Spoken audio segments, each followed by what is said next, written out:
If you're all sitting down at a table to play Dungeons and Dragons and you want to have a high fantasy experience, but you aren't using a established setting, there's a lot of work that needs to be done to set the proper tone for the players.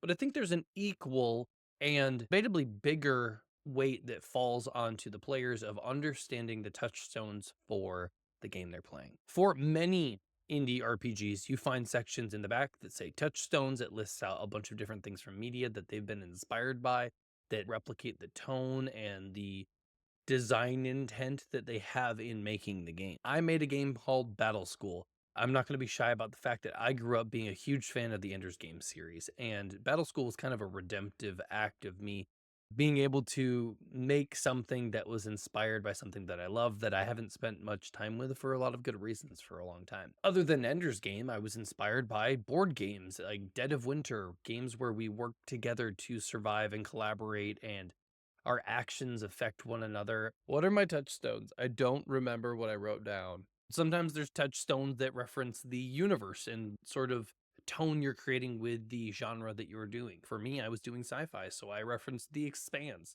Battlestar Galactica, Stranger Things, and Altered Carbon. Touchstones allow everyone at the table to hopefully have consumed a form of media that has similar tone and genre and overall vibe. People have different sorts of media that they consume, especially in fantasy. Let's use some common touchstones that get referenced, but I don't think that they get really thought about. Lord of the Rings, for example.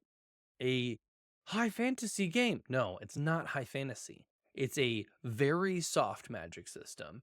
It is fairly low fantasy, and any mortal that you could consider as a playable character debatably isn't even to 5th level. If you wanted to play a Lord of the Rings game using Dungeons and Dragons, you would immediately start breaking the tone and feel of how magic is used in the world of Lord of the Rings by 3rd level. So that matters that you're considering the tone and the touchstones that you're trying to build around, as well as the system that you're using. Dungeons and Dragons is built to be a high fantasy we become gods kind of game. It is not something where you are trying to wrestle with how powerless you are, how esoteric and strange magic is, and how incomprehensibly small you are in comparison to the cosmic forces that you have no control over. A prime example is I was watching Rings of Power with my wife, and when the elves put on the rings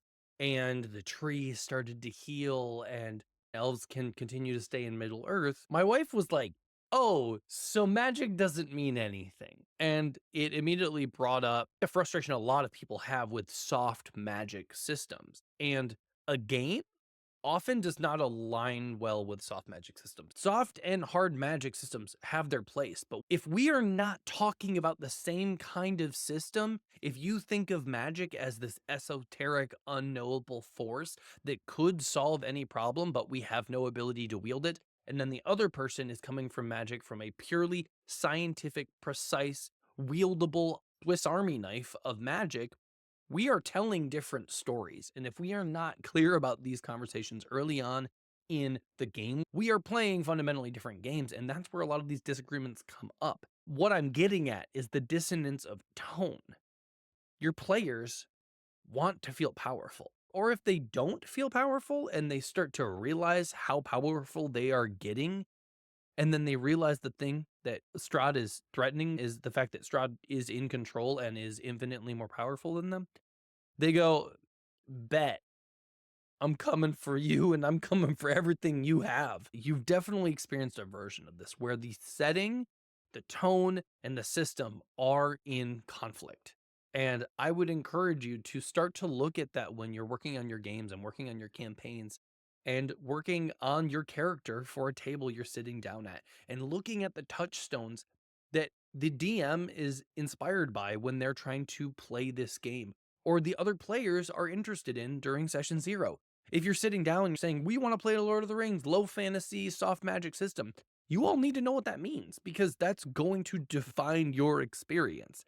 If you want to play high science fiction, borderline fantasy, everything's getting weird and we can control it and it is knowable and there's a science to it, that also has to be defined because maybe that's not what your game master's planning on doing, or maybe they're not prepared to build out a scientific explanation behind every bit of magic they want to throw into the world. If you're running a fantasy game and you want it to be precise, hard magic system like a Brandon Sanderson novel, that's amazing.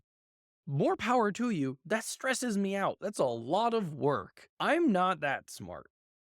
If you're doing that, you need to be on the same page about it. Most of the One Shots Tavern podcast all come down to communication and talking to your table and talking to your players and making sure you've had the conversation about what you're playing. Touchstones can be boiled down simply to the expression of tone, genre, and experience that characters will have when interfacing with the narrative.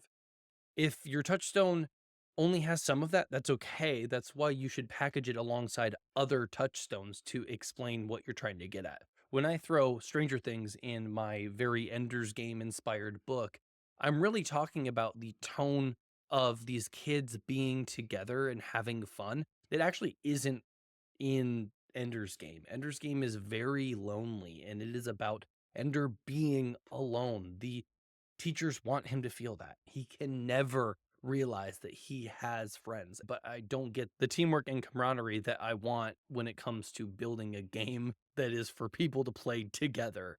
So I looked at something like Stranger Things, but the parts of that that I wouldn't use as a touchstone are the more horror driven narrative of season 1 of Stranger Things. I think that's all I have to say today. Thank you for watching my video. You can check out Battle School right now. It is going to be available in pre-order on BackerKit for about another week. I will be including links for getting it digitally on itch, as well as picking up a physical copy in the future. Make sure to like and subscribe. It really helps the channel out. We've already been growing a good amount, and I'm excited to see where this goes. Stay tuned for more games. There's a lot brewing.